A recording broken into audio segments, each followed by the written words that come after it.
bloom in spring. Tell me who gives the air that you breathe. Ooh. Everything that you need he will provide, so you may as well come on and give him a try. 'Cause he's awesome. Ooh, he's awesome. He's awesome. What would I do without him? Couldn't make a move without him. I don't wanna be without him. He's awesome. Good evening, everyone. Welcome to ZMR Ministries. My name is Pastor Z, and you're here for another episode of What's the Issue Wednesday. Today's topic is from the pit to the palace, now somewhere in between. Now, I know you guys are wondering, what are you talking about? As you know, in the Bible, we talk about Joseph and how his brothers sold him into slavery. He went in the pit, and then he went into Potiphar's house, and then he was in the prison, and he ended up in the palace. But what we don't know is the emotional trauma that went along with that, all the mental trauma, the times where he felt lonely, the times where he felt regretful, maybe even guilty. And we're going to talk about today with my special guest, who actually went through his own experience of from the pit to the palace and now somewhere in between. And he's going to help you guys today. My special guest is my dear friend, Laterras, filmmaker. He owns his own, he got his own podcast, stage producer, stage playwriter. It's just so much, you can't even name it all. But I'm so glad that you are here with me. Help me to welcome my special guest, Laterras Whitfield. How are you doing? I'm doing just fine. You know, I'm so excited to be here. Are you? Yeah. I'm glad you're here. I love you. I love you. So whatever you ask me to do, I'm there. And I'm grateful. I'm really grateful. So I want to dive into your life. Okay. Your story, which a lot of people do know it, who know you, but there are some who don't. Of course. And it's going to help them in their road, whether it's to recovery, their road to success, but it's going to keep them humble and it's going to give them a lot of wisdom. Amen. So you are a playwright. Yes. You're a writer in general, right? Right. Okay. So when did you know you had the gift of writing? When I was about 16 years old, when I was expelled from my high school for taking a gun to school, I was sent to an alternative school in Dallas, Texas. The acronym was LACY, which stood for the Learning Alternative Center for Expelled Youth. And it was a pilot program that they had at DISD in 1994. And they got about 12 of the students together and they had us write this play called Real Life. It was sponsored in part by Bank One and DISD, and they did this psychodrama. And participating in that psychodrama, they had us write stories based upon our real life. And that's when I recognized not only the gift of writing, but the power of writing. But how did you develop it? Because, of course, people can say, I'm a writer, Yeah. and they just write things. There's no real context Right. to it. There's no beginning, middle, and end. You know how that is, Yeah, of course. in the acting world. So how did you develop your craft? I developed it over a period of time. I started writing, I would write short stories, and I went from writing short stories in school, which are, pretty much the assignments that you had then, all the way. So at 16, I had my first published play. Okay. Because I participated in that play called Real Life that they published that.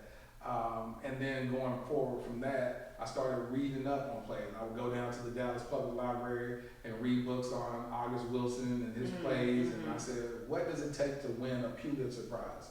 And so I would read his plays, and I would always pray and say, God, teach me what I need to see in the way that this guy is telling his story in order to help me as a writer. And so I was pretty much self-taught, and the Holy Spirit would guide me, and I would read a lot. A whole lot. I would go to plays. I would go to any type of off-Broadway show that was coming through Dallas, because at that time I couldn't afford to go to Broadway. Right. So I would wait till it came to Dallas and look at it. I would volunteer at the Black Academy of Arts and Letters and work behind the stage and just watch plays take place, and then looked at the nuances that they had, things that I liked, things that I disliked, and just kind of developed my craft over a period of time. And you know what? I like what you said in regards to I always call it a download.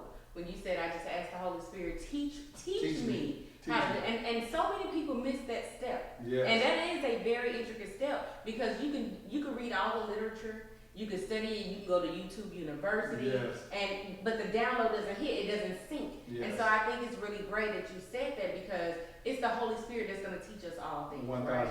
Absolutely. Yeah. So you said your first play is called Real Life. The first play I ever did at 16 was called Real Life. It's about 12 of us that took part in that. And then my first national play was What Men Don't Tell. So was it successful?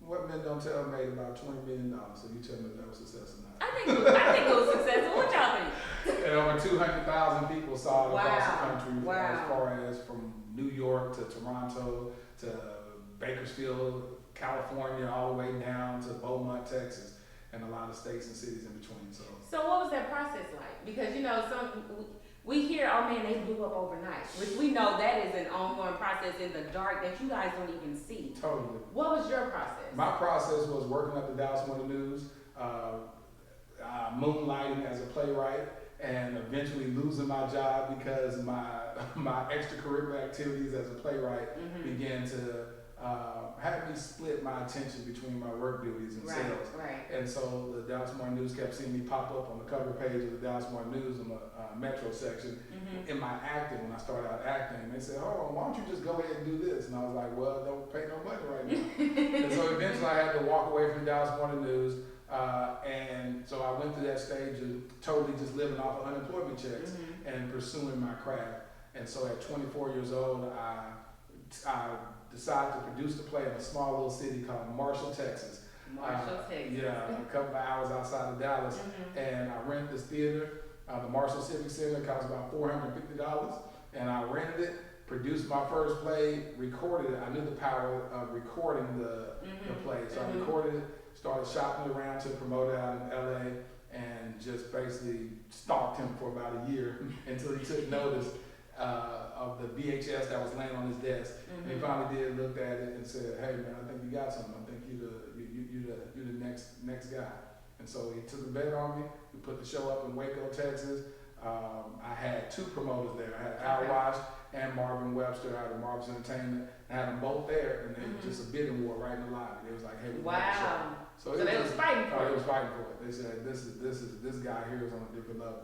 And because I focused on the writing, everybody else focused on, I call it caricatures. They'll find a character and then make I call it a silly character, and then base the show around that. I wrote human experiences and found the comedy in the human experiences. So it was relatable. Very relatable. Relatable. And I hear a lot of comedians, they always say when they do comedy, they find their pain and write jokes about it. Yeah. Because if the pain is relatable, and if you can find a way to laugh through your pain, you can get through. So you did that in the aspect of playwriting. One of Kevin Hart's biggest tour was Laugh at My Pain. Right. Talking about what he went through as a divorce and his cheating and affairs and adultery. And the show made multiple millions of dollars. So it's I believe in finding those true stories, those realistic experiences, and find the comedy in that and the nuances of that. So your rise to success, what people would consider success, what was that experience like for you? Because it's different for everyone. We always quote the Bible, the blessings of the Lord would overtake you, and we shout about that. We're happy about it. But sometimes it would literally overtake you and take you down. What was that rise like in the moment? What was it like? Well, it was so funny because I really didn't notice it while it was going on. It was one of those things that I said going back, I never stopped to smell the roses. So I was so performance based because promoters always arm you about ticket sales and all that good stuff and who's the next star you can get in the show, that I didn't get really a chance to enjoy it. I made a whole bunch of money. I was seeing myself where I was making $15,000 to $20,000 a week, but I had a bunch of money, but it was just performance based. It was always what's the next show. And so when I look back on that in this life, I'm 42 years old. So at this time in my life, I'm enjoying it. I'm not being a slave to my own success. So did you see yourself changing? And if you did, how so? I don't think I saw myself changing. I think other people did. Other people's like, you acting stuck up, you acting this. And I was like, what? I'm the same old person, but that's why I have to lean on the people that were around me. They was like, yeah, you different now, you different. Because I used to always say, I'm Laterras R Whitfield. And even when you announced me a minute ago, I was like, she left off my R. Excuse me. Welcome, I guess, Laterras R Whitfield. I'm so sorry. No, but I used to be very, very sensitive about that because I was branding. And so it's funny when I heard you say that, I was like, oh, that doesn't even bother me. But back then it was branding. Everything had to be branding. My name had to be on the top of every ticket. It was all that. So, and I recognize. Do you think it was a pride thing? I think it was more of, I think there's, of course it had to be a lot of pride in there, but the crazy thing about it, in order to get to that level of success, you have to be like a bulldog. Because the promoters, they will minimize you. They would literally, a lot of them would compare my success to Tyler Perry. Why you ain't like Tyler Perry? Tyler Perry did this. So then you're like, well, what? You know, I'm not in a dress running around doing this either. Right. Well, I mean, but still, his tickets up, and it's overnight. They kind of just build that over a period of time that you just, okay, so who am I? So then you have to really say, this is who I am. Right. And so you start operating in a level of pride because you got to fight for everything. You know, one of the things I said I never wanted to fight over was money. So I would say, hey, pay me whatever you want to pay me. It's going to be more than I've ever made anyway. But I fought for my name. And so I need the power of the name. And so that's Tina where we are. There it is. She said, I want, give him everything, just give me my name. That's what she said. Because it's the power of the name. And so if you take control over that name, that's your brand.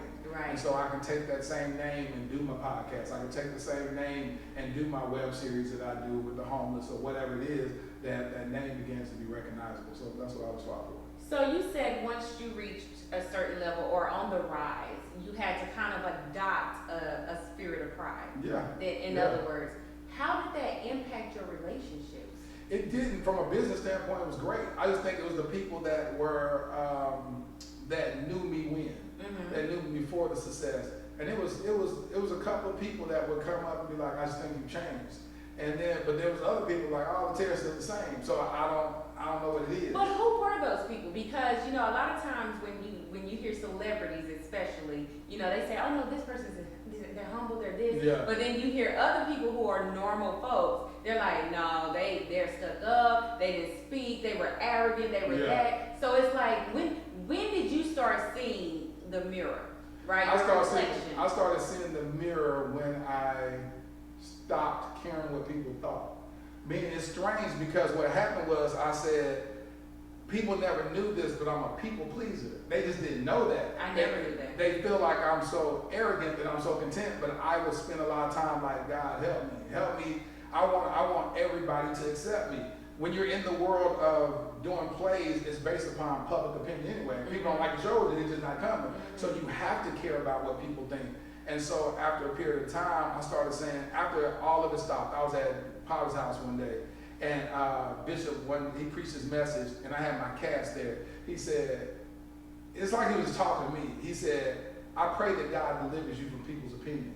And when he said that, tears just hit my face, and I just started crying, and I was like, I didn't realize that I had a codependency on people's praise. So when the tour stopped, and that was at that moment when I really truly recognized that when the applause faded in my head, and I was no longer touring across the country and being on all these radio stations, I said, I have a codependency. I have a codependency on the praise of people.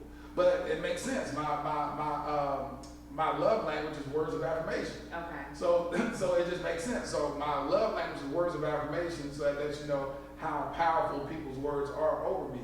And I had to literally, through trial and error, get delivered from that mentality. So what was the root of that though? Because it didn't start when you became a playwright. It didn't start when you became successful. You know, what was the root cause of you saying, I need people's affirmation? My dad. When my dad told me I said, I'm going to have a national play on tour, and I didn't have a job, and I was about to get evicted from my apartment, and he said, you need to get you a job. And I said, well, I got this play that I'm about to do. I was producing a Friends play. It was at the Trinity River Arts Center. It was a small little 200-seat venue. And I was producing. It was the first show that I was going to produce. And I took my little money. And the only thing I could contribute to the budget was the $400 and something to get the flyers done. So I was paying for the flyers, and we got like 10,000 flyers. And my dad was like, really, you taking this money from that could have been for your rent to produce this play? I said, well, I'm going to take the money from the play, and then I'm going to pay my rent. He said, you're never going to have a show on national tour. What are you talking about? Like, how did that happen? What? You think you have a show on national tour? You need to go get your regular job, and you need to go pay your bills. And I was like, that's what happened. I was asking him to borrow some money to pay my rent.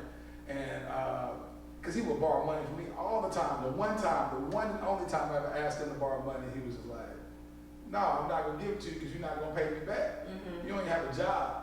And then, so eventually he ended up loaning me the money the day I was supposed to get evicted. I had went to court. They had filed for eviction. I went to court, told them I had the money. They gave me 3 days, 5 days to get out. That's a number of grace. It's interesting because they give you a 5-day grace period to get out. And my dad brought the money to me. It was like $1,100. And I took the money to the rent office and paid it. But I said, I gotta show him that I can be successful. And so he's one of my biggest supporters. When I had my first show, he's riding around with the souvenir book in his truck, showing it to everybody. He'll call me, that's my son, and hey, meet so-and-so. I met him at the gas station. He'll just have me talk to everybody about, just proving that he knows me. So I was like, man, that's interesting because he was the root of me saying, I gotta be successful. I gotta prove to him. Did he ever apologize? No, I didn't think he knew to apologize. I think he was like, being a dad, right? Yeah, he's like, I'm being a dad. Right now, I'm just proud of you. And sometimes I know other people may have this story because they go on a journey to try to prove people wrong. Where in reality, sometimes people can't see past their own lenses. And they don't mean any harm. It's just that they can't see that for themselves, so they can't see it for you. And God told me he can't see in you what he's not capable of doing himself. Right. So my dad had abandoned a lot of his own personal dreams. My dad is one of the most talented artists ever. Like he used to draw cars. Like he would always get his cars redone and all that. But he could draw the schematics of a car and put details in it and show you how to reconfigure the car and add this accessory to it, a low profile. He was so dope at doing that, but never ever pursued it. And so a lot of times people feel like, no way can my offspring produce, my offspring can't become something greater than I am. And so that's the crazy thing about it. So I was just like, and God, when he told me that, I was like, okay, I get it. So I never had any animosity towards him. I just said I'm approved to him, and I proved it many times over. So with you saying I needed affirmation or I'm a people pleaser, how dangerous is that in that type of industry? Oh, it's the worst thing you can ever be because now you begin to be shaped and molded by the opinions of others and the powers that be can shape you and make you become whatever. So it was die-hard moments that I had in my career to where I was like, nope, I'm not doing this. I will not compromise on that. One of that being, I made God a promise that if he ever took me on a national tour, that I would do altar calls at the end of my shows. And so I was the person that was known for doing calls to Christ at the end of each of my productions. And one of the promoters, this Jewish guy, told me, hey, listen, we want to take you to another level. You got to stop doing that. Right. And I told him, I said, I'm not willing to take out these altar calls. And he said, why don't you find a way? Meet them in the lobby. Tell them they want to give their life to Christ or whatever you do. Tell them to meet you in the lobby and talk to them. I said, no, I'm going to do it the way I do it. Right. And he said, listen, I'm not going to take the show out the next leg, which was going up for the spring run. He said, I'm not going to take it out on the next leg unless you can agree to not do that. And I said, I'm not going to do it. He was like, all right, well, that means we part ways here. And I got off the phone and I cried. I was like, God, why would you have me do that? You know? And he was just like, hey, a lot of people always talk about for Christ I live, for Christ I die. Right. Until it's time to live. Until it's time. And at that time I had a family that I brought in from the Hurricane Katrina, and they were staying with me in my one-bedroom condo in downtown Dallas. And it was a family of 6. So I'm like, God, really? Like I'm bringing this family in to live with me, and I'm taking a stand for you, and now I can't even go on tour for a whole, 4 or 5 months. And so, but God still made a way out of all that though. But it was painful. So, from a 16-year-old playwright to multi-millions. Yep. Of course, we're talking about people pleasing, but you mentioned it got to the point where I didn't care. Was that the moment that the decline began to happen? Yeah, I think the decline happened. It's interesting because the decline happened from a financial standpoint, but first. Yeah, because I stopped touring. Right. And so that was my bread and butter. So when I started making those stands to be like, I don't know, I'm not gonna do this, I don't care. It was funny because after I got that call, the attorney called me, his attorney said, Laterras, Mr. Alden called me and said that you're not gonna take out the altar call, and he's not gonna tour the show. I mean, is that correct? I said, yeah. She said, do you know how much money you make? And I was like, yeah, I laughed. I was like, yeah. She's like, so you're willing to not tour for that? And I said, yeah. And she was like, wow, like she didn't even know what to say. Right. And but I just knew I had this conviction in my heart not to do it. And so it just took me longer to get back out on the road again, which I took another like 6 months, because then I ended up, one of my neighbors, who multi-millionaire, decided to invest in my show. So they put up about $720,000 behind my next show. And so we did it that way. So it was always God showing up. And so like even in where I'm at in my life right now, I'm just not a slave to money. I'm just not. So I don't care, because I made a lot of money, I've seen a lot of money has come through my hands, and I just say I want to be in the perfect will of God where I please Him. So that's what I'm at. Was there a time that everything came to a screeching halt, where you feel like, you know what, I've gone from the pit, you know what I mean? I've lived in the palace, Yeah. and now it seems like I'm deeper than the pit now. Yeah. Did you see it coming? No, I did not see that coming. That was in 2010. In 2010, I started falling behind on my child support. I ended up going to jail December the 2nd because I was behind $7,726 in child support. And the mother of my child pressed the issue. And I've saved up for foreclosure and all that other stuff. And I was like, God, really? Like, she really about to press the issue? So I spent 26 hours in jail. You know what I'm saying? And they had sent me to jail, suited me up, strip searched me, all that. And I was like, wow. So you talking about in the pit, that's where I was. Literally in Luke Sterrick's jail, saying, this is where I'm at. You know, this is where I'm at right now. I'm in this cell.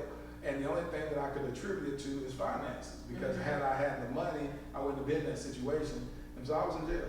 So what happened with the finances? It was just, when you stop touring for so long, and my cost of living was like, I $7,000 a month or something. Like I bought a condo in downtown Dallas. My condo was like $2,600 a month. I had valet, which we had valet parking at my condo. We had to pay HOA dues. My HOA dues was $925 a month. That's someone's mortgage. Yes, that was just my HOA. That's the people paying for the concierge, all that stuff. The common areas outside, the rooftop pool, all that stuff. Jerry Jones was one of my neighbors.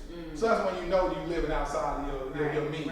That was one of his second places, but that was like I was the only African American living there. So I was like, this is different. But I recognized, like, shoot, I was making on the high end, I may bring home about $24,000 a week. On the low end, I may bring home about $6,000. And so, in anywhere between, because I was paid based upon the performance of the show. I was getting royalties off the box office.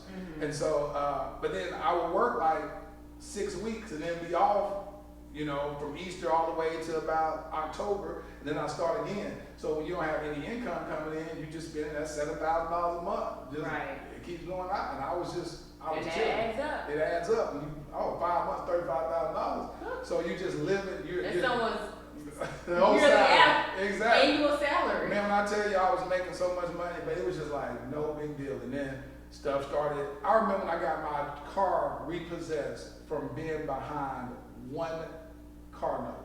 I was behind, my car note was $510 a month, and I was behind, $610 a month, and I was behind 1 month. And I called them, I said, this coming up month, I'm not gonna be able to make payment.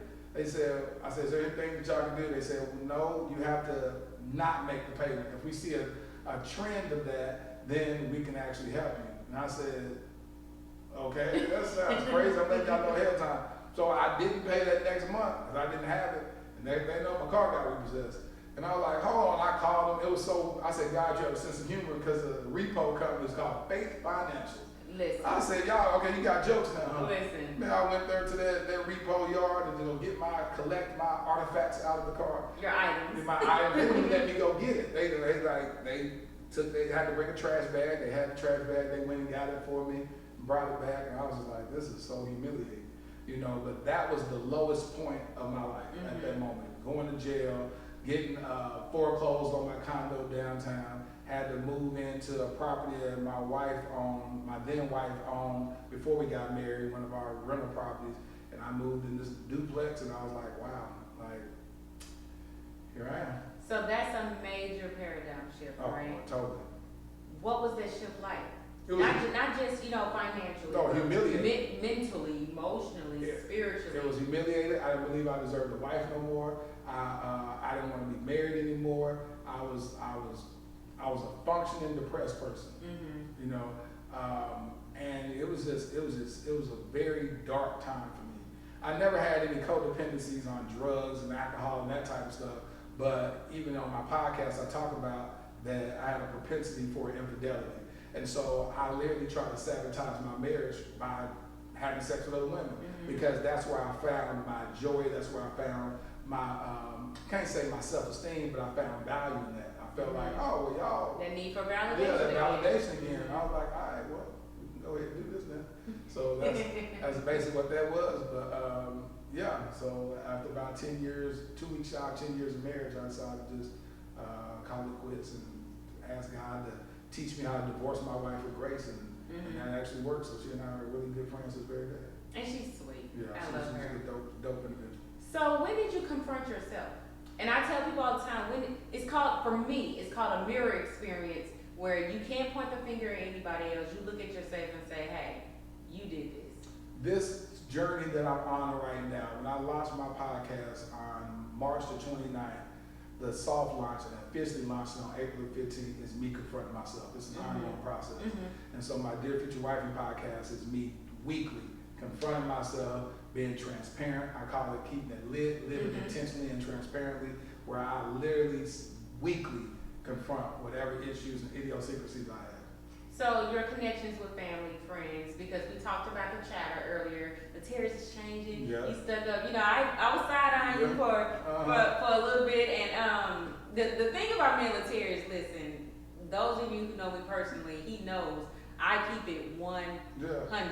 I don't bite my tongue. Don't ask me nothing unless you want the truth. And so I remember being at one of your shows, and I was so happy. I was like, oh, Laterras.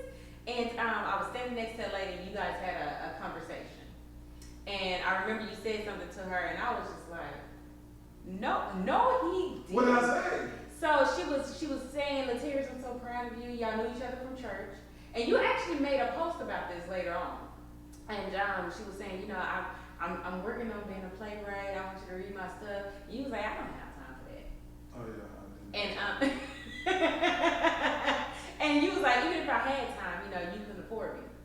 And I remember her tearing up, and she's more of a, not passive, she's a very sweet lady, but she was quiet about it. And I was standing there like, oh, that's what you're doing now? That's who you are now? And so when I say that, you know, it puts people in the mind frame like, you know what, this is not going to last long. And so when you think about that shift, you know, in connections, because we found our way around. We've had a conversation, and I was like, you know, when we did start talking, I was like, Laterras, So when I saw him post about that, because she actually came to you, and y'all mended that. Yeah. And I remember. Oh yeah, I remember commenting on the post saying, I was there when this happened. Yeah. I'm so glad you guys got that together, because a lot of people don't do it out of shame or guilt, or, you know, the enemy makes you feel like you're condemned. And so you feel like, I'm so dirty, I'm humiliated, I'm embarrassed, I couldn't dare go back and try to make this right. People won't accept me. Yeah. So how did you get around that, you know, so you can mend those connections that fell off? Because I'm a very transparent person. Like I don't ever put myself in the place of infallible. The only person infallible is God. So and I'm humble enough to admit when I'm wrong. You know, in the moment of it, like even when you're saying that, I was like, when did I say that? I said, it sounds so familiar. And I was like, I remember that. And the reality is that even though I didn't have time to do that, I could have said that differently. You know, and that's interesting, the way I would say stuff, because I'm so blunt, that is so freaking rude. And the one thing that God was teaching me is that learn how to tell people stuff in love. And so it's not that, first of all, I didn't have time. I don't have time to sit there and read a script while I'm touring shows and I'm operating on a high level mentally. Like it's a lot that I go through to put $1 million show together. It's a lot. But even though I didn't have time, I should have said it just like this. You know what? I am so proud of you for writing this script. I remember when I first started out writing the show, I was like trying to go to people that I really aspire to, that I admired in the industry, I just want them to read my script. And I realized something because they would decline reading my script, that it becomes a legal issue for them to read my script, because if they decide to write something based upon that, then I can sue them and say they got out the script, it got out of my script. Or second of all, they just don't have time. And so as much as I would love to read your script, unfortunately I'm not in a position to actually read your script at this time. But I wish you the best of luck. And if you decide to do a stage reading of it, then invite me, I'll be there. You know, that's what I say to people now. And so what I love about it is because, you know, seeing every aspect of it, and at that time it was kind of a horror when you really blew up or whatnot, because I remember you was doing small shows at my cousin's little joint, and so when I found out it went crazy, I was like, oh my God, Laterras, what? And I was never the one like, bro, let me in your play. You know, I would audition or whatever I needed to do, but you know, I didn't have that opportunity then. You was in the show. You was in the show, they would kill you. You know what? I was. Okay. Yeah, I stand corrected. I'm sorry. With Dave Hollister and Sheree. Okay, my bad, y'all. I'm sorry. I forgot. I forgot. My bad. You're absolutely right. But you know, seeing that process of growth. What I love about Laterras, this man right here, is he never lost the bluntness. The realness. But I see how humble he is with it now. He still keeps it real. Don't get me wrong. But of course, with friends and stuff, he still got that edge, you know. We both have an edge, so sometimes it can get real stank. But what I love is it's refined. It's refined. And so how did you do that? Did it take prayer? Did it take fasting? Was it because you went through a humiliating experience? What made them more refined where you're like, you know what, I don't have to say it like this? I think it came with me understanding my main objective. If my main objective isn't to destroy you and the process is destroying you, then I have to watch and say, you know what, this ain't working. My method ain't working, because I recognize that while that approach works with me, we have a tendency to teach the way that we learn. And so for me, if somebody tells me you'll play whack, I'd be like, all right, well, let me work on it. And you can talk to me like that. And granted, the promoters would talk to me like that. The Jewish guy talked to me like that. I respected him more than the African-American promoter, my boy Barvin, who would just sugarcoat everything, but he'd just be lying about it and nothing ever gets done. So I like bluntness. So I was already like that as a person, so I had a tendency to do that, and I realized that everybody has different learning styles. And so I can, even with my own kid, I can tell one child, hey, you need to do this sucks. Destroys him. Another person, you suck. I'm gonna prove to you, Daddy, you better. Boom, and make it better. So when I start saying, God, I want to be all things to all people, not that I want to be a chameleon, but I want to be able to address and help and heal people in whatever area they're in. And that's what will make me a greater communicator. That's what will make me a greater minister, because at the end of the day, I'm on this earth to minister, to build people up and not tear them down. So, rebirth. Okay. You've gone through that. Yes. Another cycle of becoming a more better, you know, Laterras. How does that look to somebody else who's in that spot where they're like, I've experienced the highs, I've experienced the very low, and I've gone through some things and done some things just like you are discussing right now, and now I'm in a rebirth phase. How do I get through that? The first thing is called reinvention. Like, we all go through this moment. You'll see like something like we'll say McDonald's, for example. McDonald's, they started embracing the word Mickey D's. You know, first it's just McDonald's. They went from the big word McDonald's to just the arches. Everybody goes through a season or a time and a period where they have to redesign, reinvent themselves. So don't be afraid of the reinvention process. You say I'm a playwright. Now, you introduced me as a playwright, but I haven't written a play in a couple of years, or a few years. The last shows I was doing with Oak Cliff Bible Fellowship, I produced their Christmas and Easter productions. Now I actually have a podcast. So those are two totally different Laterrases. One Laterras is behind the scenes because I'm writing the show. This Laterras is a host of this thing, whole totally different thing. So I would tell people, don't be afraid to reinvent yourself. Find out who you are, and the core of who you are is who you've always been anyway. It's not like you're gonna go from being a guy or a girl that hated animals and now you're a veterinarian. You know what I'm saying? It's like, I've always loved animals. Now I just embrace that more, and now you created a whole veterinary clinic, whatever that is. And so what I end up doing, I just always love people. So, and I love, I'm very transparent. So I love taking people in a space of transparency. So with my shows, my plays and word like that, now I'm doing that for my podcast. So I always tell people, listen, find that core of who you are, stay true to that, get along with God. You have to shut out the noise from everybody else and say, God, who do you want me to be? Right. And let me submit to that in my life. So let me address this slight check he just gave me, because he was like, you introduced me as a playwright, and I ain't wrote no play in years. But no, I'm going somewhere with that, and I say that just jokingly, but I like that you said that. Because you said, now I have my own podcast, the last play I did was, was here.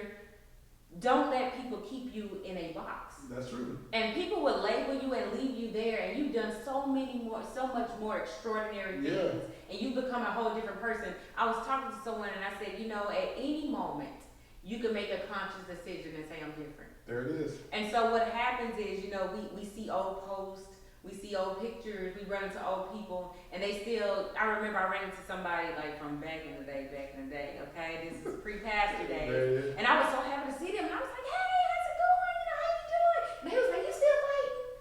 And the people I was with, they was like, fighting? I was like, oh my God. I was like, we ain't seen each other in how long? Now, that's the only thing you remember about me. You still fighting. Right, it just rolled out their tongue, girl. You said, I was like, don't you see these church folks around me? The Lord has refined me. Amen. It took a lot of humbling experience. I too found myself in the Lulu. There it is. And make sure that was my pick a couple times. Yeah. Praise God. The Lulu. Lulu stairs. Lulu stairs. Affectionately known as. Okay.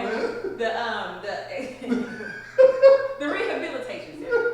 Amen. It will rehabilitate you. Amen again. But people will leave you there. Yes. And is it our responsibility to make sure they don't? Well, it's our opportunity to identify with who we are and to continue, because I used to, when Carl Payne was in one of my shows, he used to say everybody would walk up to him and say, do that little, do that. And at first he used to be like, I hate that. And then he was like, that's who I am. That's a part of who I am. And if I can use that as a gateway to introduce who I am now, then I'll take it. And so you just gotta find a way. I'll never deny those moments of being a playwright and producer and all those moments as a director. That's a part of my makeup too. It's just that when you start branding something else, then you literally are branding something else. Even when I went from Facebook to YouTube to build my podcast, I kept saying, you know what? I get a lot of praise on Facebook. In my videos, I get thousand views on Facebook. But in order to make it make sense and to become monetized on YouTube, I had to create a whole new market on YouTube. And the first couple of months, I was like, gosh, I'm getting like 200 views, 400 views. It started bothering me. And God said, do not despise the day of small beginnings. That's it. He said, just keep being consistent. Be consistent and persistent. If I can tell anybody that, you can walk away with nothing more than that on this episode.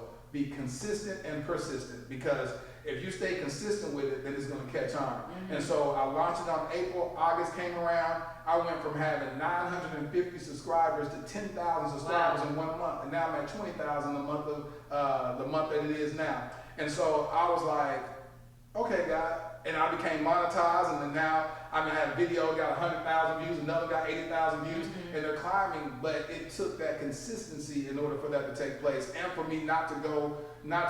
It's funny saying that don't go where you're tolerated, go where you're celebrated. Right. And so Facebook, they'll share my videos, it's cool, but I'm not being celebrated financially.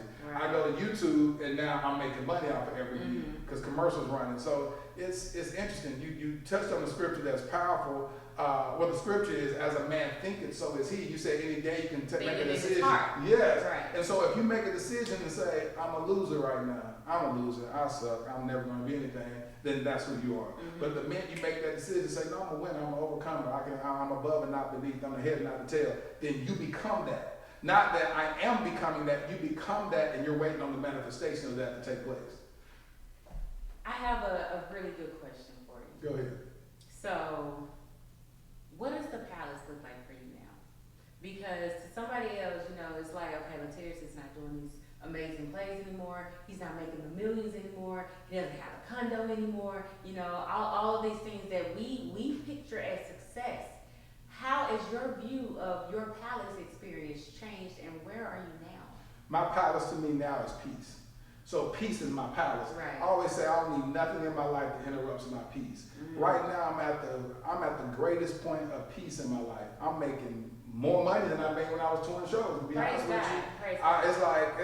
you. I'm making some serious money right now because I'm operating in my peace place. Right. So I'm enjoying life. I play by my own terms. I don't need nobody else in my life to make something take place. Meaning back then, I needed a promoter to believe in me, to put money behind me in order to take a show announcement tour. I own everything I got. I got tons of cameras. I shoot whatever I want to. I have clients that I shoot video, marketing videos for, documentaries. I've just been nominated for my 3rd regional Emmy a couple of weeks ago. So it's like, I'm in a place of peace. Mm-hmm. I'm enjoying life. I adopted 2 kids. I'm building this 17-year-old young man that I adopted in November of 2019. I'm building him up to be everything that God called him to be. And so it's where you're at the place where you can hear God clearly. Mm-hmm. And so that's what the palace experience feels like to me, is where I can hear God. It's not muffled out by negativity and nonsense. I can hear God. God can say, hey, do this. And I go, okay, God told me to do it, and I can do it. It doesn't have to go through all these channels. You don't need a whole lot of other people to come to me to tell me what he said. And that's what the palace looks like to me. And the biggest thing is your acceptance is in Christ. 100%. So what's the most valuable lesson you learned through all of this? Because we've talked about a lot of valuable nuggets, yes, a lot of valuable wisdom takeaways, whatever you want to call it. What was the most valuable lesson to you? I always say, to thine own self be true. It's a quote that I've been saying lately, because when you tap into the truth, your inner truth of who you are, then if you become true to that, true to the core of who you are, those things that makes you happy, those things that you desire, what you feel success is to you. Just like you said, what does success look like for you? Right. Success, some people may look like, oh, he ain't got this. That's not successful. You know what I'm saying? It's like, it's the craziest thing, because we determine what success looks like. Right. You talk to some of these older people who live in these little quote unquote rundown houses, but then they have a shoebox with more money than you could ever count. And you're like, how did they save up all that? Like, I just live financially stable. Financially stable, they ain't struggling for nothing. Nothing. Like, I just don't need much. I just got a little food and I just take a little medication. I'm good. And then here you are making 6 figures a year, but you're struggling. You got $200,000 in debt, but you make $100,000 a year. This other person that didn't get past making minimum wage, don't even have a high school diploma, and got more money in the shoebox than you have in your bank account. So success is totally determined by what you believe success is, and don't ever get caught up in the rat race of making someone else identify or make you feel that you're unsuccessful because you don't have what they feel that you should have. You have such a colorful, I wouldn't even say story, but testimony, because there are so many peaks and there are so many, lows. Yes. It's so multifaceted. If you could change anything from your past, what would it be and why? I wouldn't change anything. I wouldn't change a dog. I would still have gotten married, still got divorced. I would have still had that child when I was that was born 2 weeks before I graduated high school, because she taught me what loving the opposite sex looks like. Our relationship between my father and daughter relationship taught me about my relationship with my father God. I would have still adopted the 2 kids that I adopted. My nephew, when I adopted him, he was 9 years old, he's 12. I would still adopted Armani when he was 17. I look at my life and I'm thanking God that I was allowed the opportunity to make all this money, lose all this money, to teach me, because I know that if I change a fabric, change a thing, change one thing. I watched this movie called Takers the other day, and if he went back, as Denzel's son was in this movie, and he kept saying, I wanted this to stop. I got to change it. So he tried to go back and change something. They said, hey, if you change that, you don't know how it may affect you in the future. Yeah. So you got to be careful. And then the one dude was like, hey, I saw you. He wanted to tell him that he was going to die. And the guy was going to go back into the time where he's going to go back in time. And he was trying to signal him about, no, don't go, like, you're gonna die. Right. He said, I'm good. He was like, but, he said, what's already happened, it's already happened. Mm-hmm. And the thing about that is that we oftentimes try to go back and we want to change something, but changing something back then would change who I am right now. Right. And I love who I am. Good, excellent. So at the end of the day, like I said earlier, the ones who are watching are aspiring to be where you are.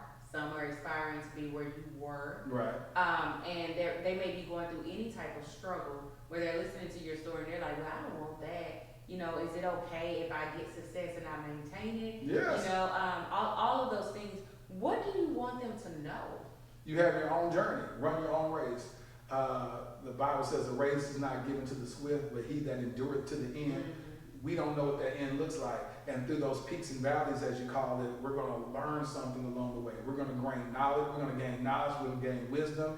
And always continually progress as you, whatever day, learn something new, become something greater. And that's one of the things that I always say is just don't stop comparing yourself to other people. Don't even compare your story to my story. Mm-hmm. Run your own race, because you may make it and whatever made it looks like. Like, I don't even feel like I'm a failure. We're running a marathon, so it's not a sprint. And so until the day I die, I'm still running. So before we close out, I'm going to ask you to do one more thing. What's that? We have the pit, we have the palace, and then we have somewhere in between. I want you to talk to someone who's in the pit, give them a word of encouragement, speak to someone who's in the palace, give them a word of encouragement, and then speak to someone who's somewhere in between. To those people that's in the pit right now, I know there's no way but looking up. You're so low right now that all you can do is look up. And that's the perfect position to be in. This posture right here, with your hands surrendered before God. That's a posture of opening yourself up to receive. Mm-hmm. And God will always download something into your life to take you from where you are and change your whole trajectory. So I pray that your faith fail not. To the person that's right now in the palace, understand you're in the palace for a reason. One of the most beautiful stories that I've learned is that the people that may end up selling you into slavery, you may be now in a position to help them. So always reach back, pull somebody else up, and be a blessing to their life. Recognize that God blessed you to be a blessing. So never forget that and give and bless other folks. And the people that are in this aimless state where they're somewhere in between, you're looking for your purpose, you're looking for your destiny, you're praying and asking God to just roll out the blueprint of your life and just show you which way to go. What should you invest in? What should you spend your time and energy in? Where should you put your time and treasure in? Well, that's the perfect position to be in now, because you're submitted to God for direction, and God will be your GPS. He will be your compass. And God said, lean not to your own understanding. In all your ways, acknowledge him, and he will direct your path. So it's a great position. Don't be weary in your well-doing. Lean to God, and God will roll out that blueprint and show you what it is that he desires for you to do. Be bold enough to walk in. You know what? My heart is just warm. First of all, thank you for that. But I feel like we need to switch seats. You know what I mean? I mean, don't come on CMR Ministries and have me over here like, you just take the cue card. Just forget it. This is why I love him, y'all. What is the artist? This is why I love him. That's my major right there. Major, yes. Yeah. He just got married. Congratulations. He sure did. But y'all listen to this man. I mean, just the man, the professional, the friend, just seeing every level of where you are, it just makes me love you more. It makes me appreciate our friendship, our connection. Sometimes we don't talk all the time. No, when we talk, when we get on the phone, it's just like, like nothing ever happened. No time ever passed. Yes. We're right there together. So I appreciate you taking the time out of your busy schedule to come here and just to sit and talk with a friend, to encourage someone else, to propel them into their next level, into the next dimension. Listen, Laterras R, Whitfield, I appreciate you. I love you. Tell them about your podcast. Podcast, Dear Future Wifey, on YouTube. Just look it up. It's the same URL, youtube.com/Dear Future Wifey. And how often does it air? It goes every week. It's a weekly thing. Take a look at it. It's about 21 videos up right now. Mm-hmm. Don't know when this will actually air, but just go check it out. Dear Future Wifey.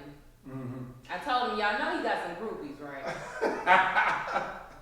Thank you. We gonna leave that alone. Y'all gonna see me on his podcast. Content. Yeah. You see how you talking? Yeah, we're gonna see. We gonna if make she, that happen. If she wanna help me.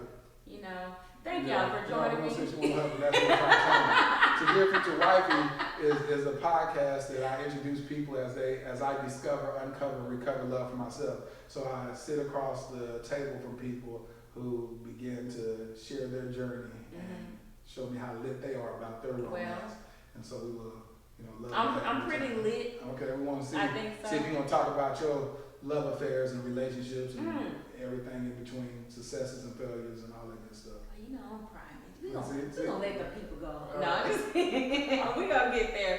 Thank you so much for joining me. Listen, thank y'all for joining me again at another episode of What's the Issue Wednesday. I say this every week. You know what time it is. Next week, same time, same place. Another topic of what's the issue. I pray that all of this information helped you. I pray that you go into your closet, that God downloads even more revelation to you, not just about where you are, but where you are going.